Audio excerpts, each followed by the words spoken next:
back with another video. Before we get into the video, like, comment, and subscribe to the channel.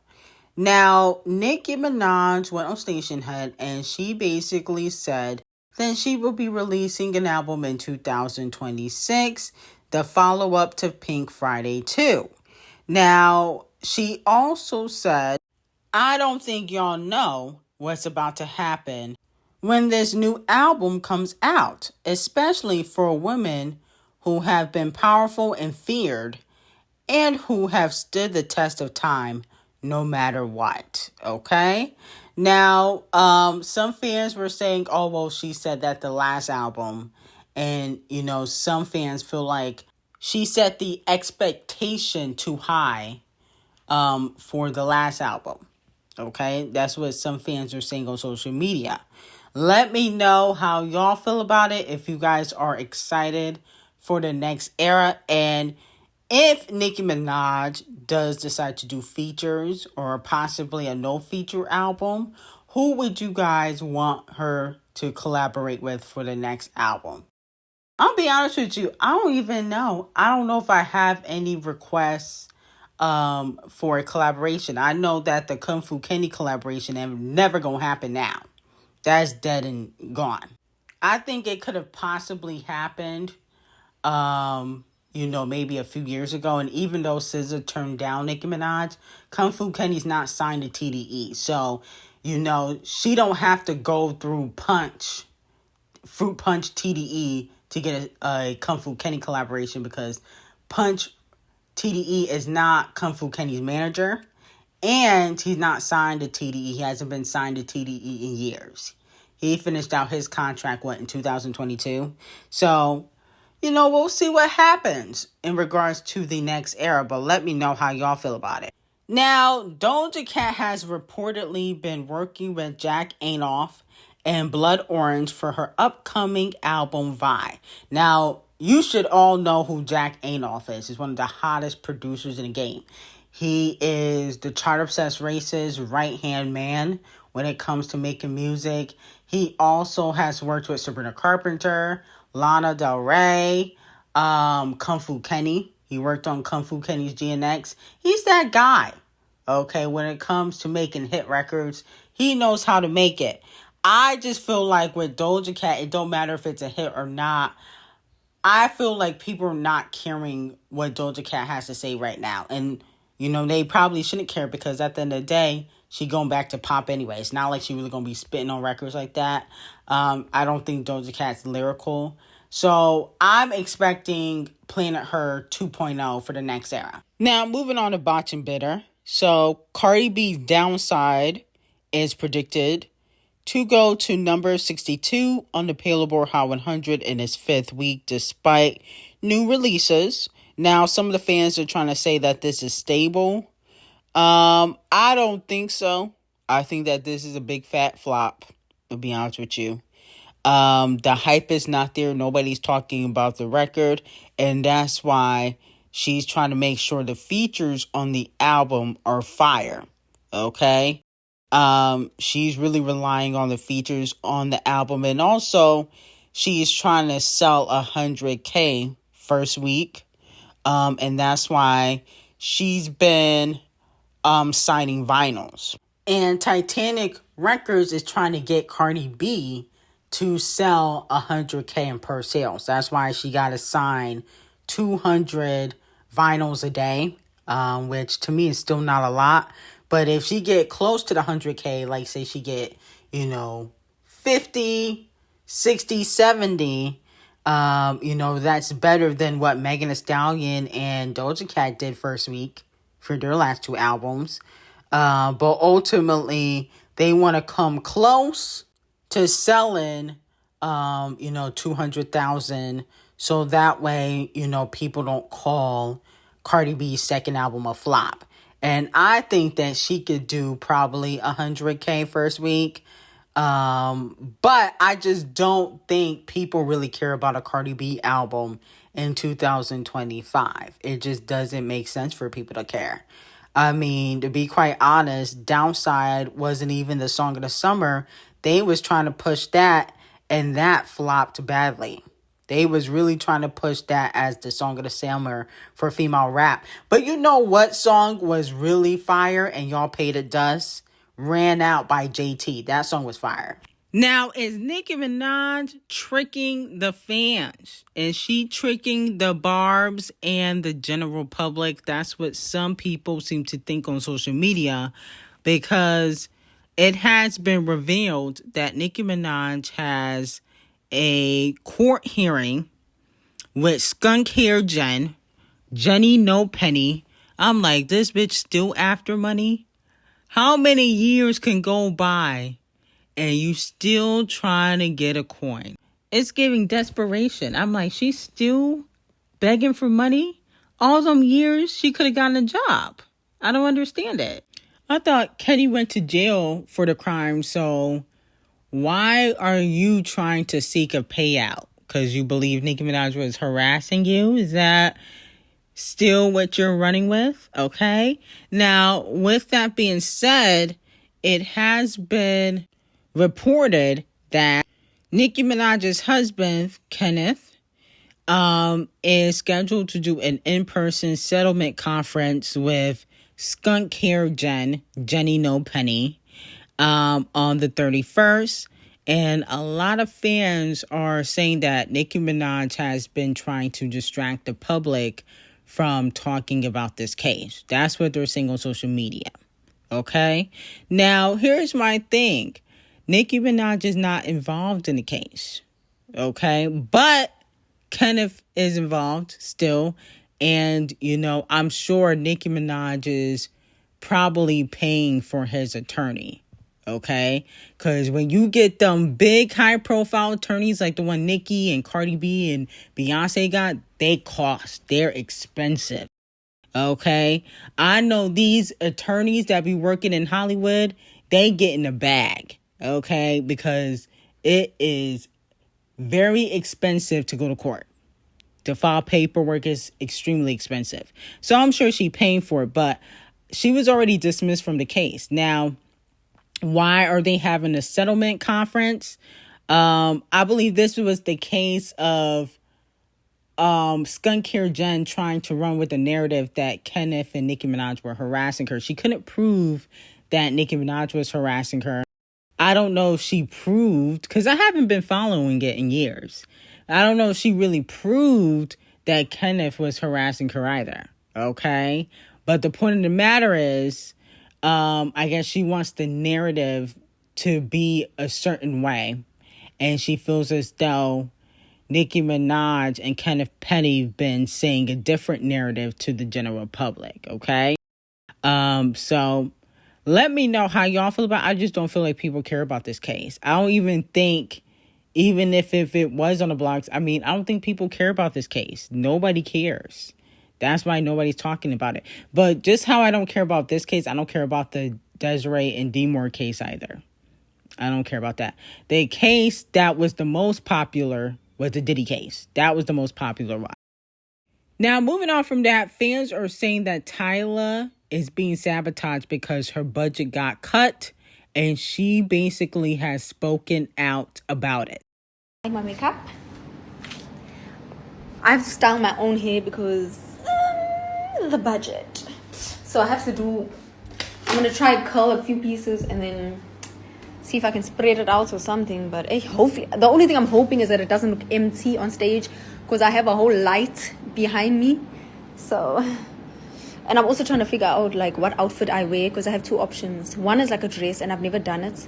So I'm a bit like, because it might look hectic with the dance moves, but it might make me look like a woman.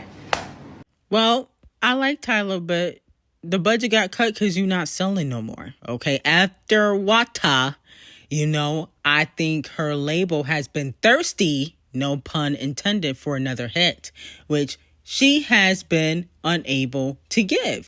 Now, I like the song Push to Start. I thought Push to Start was a very good hit and a boppity bop, but unfortunately for the labels, numbers do matter.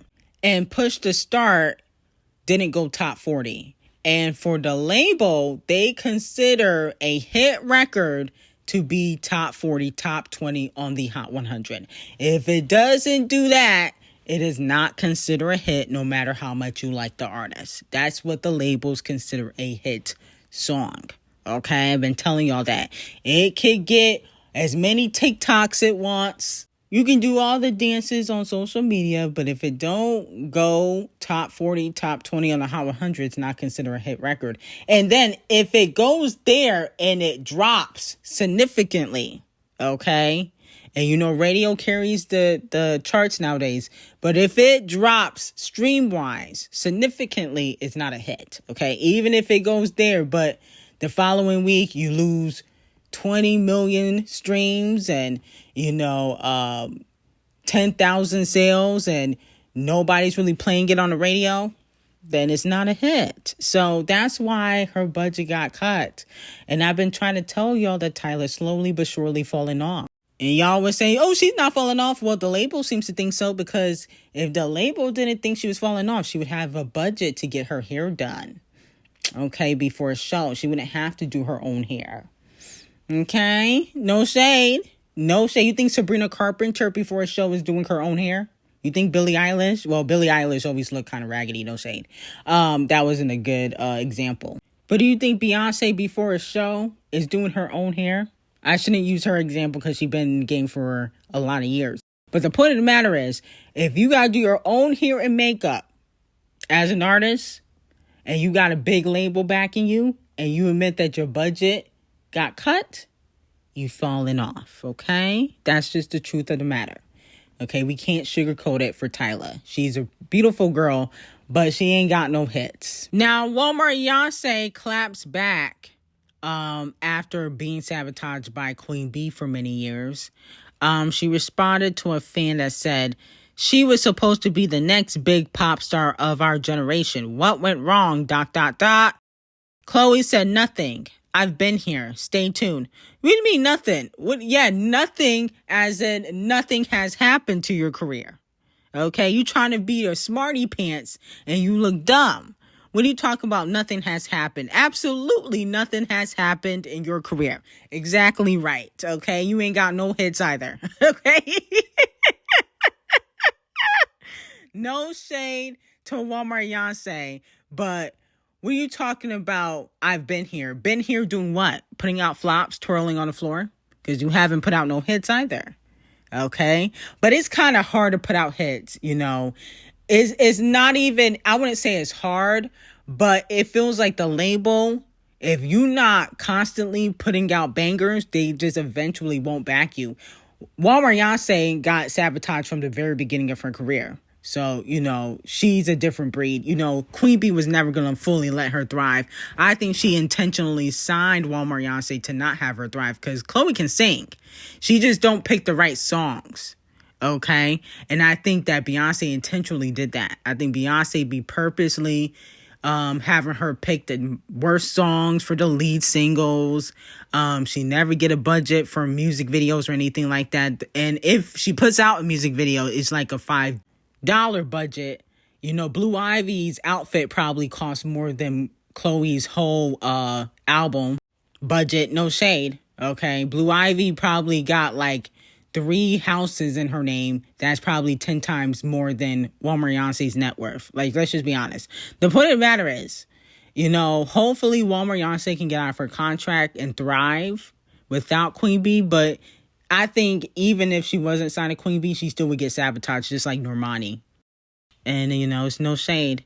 It's not really a lot of poppin' female R&B artists out. I think the only poppin' one right now is Mariah the Scientist.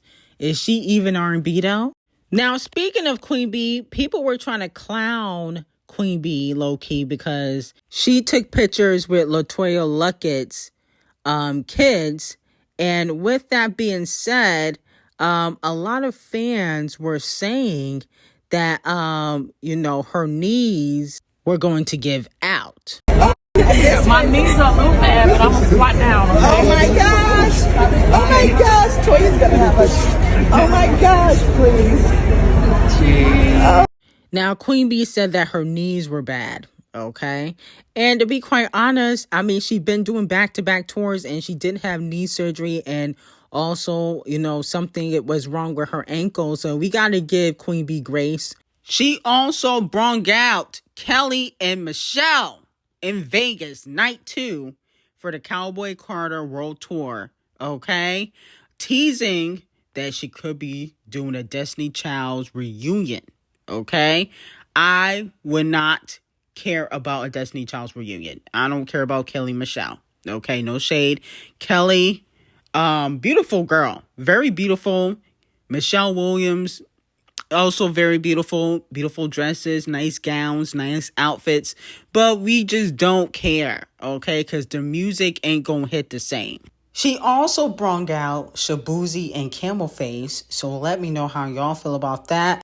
And if you guys watched the performance. Now, Bravo will be receiving 50,000 lashings, okay?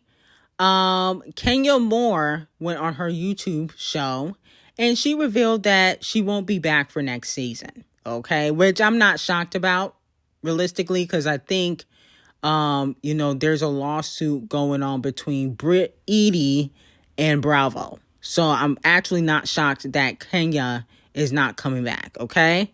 But she revealed that there are 2 new housewives.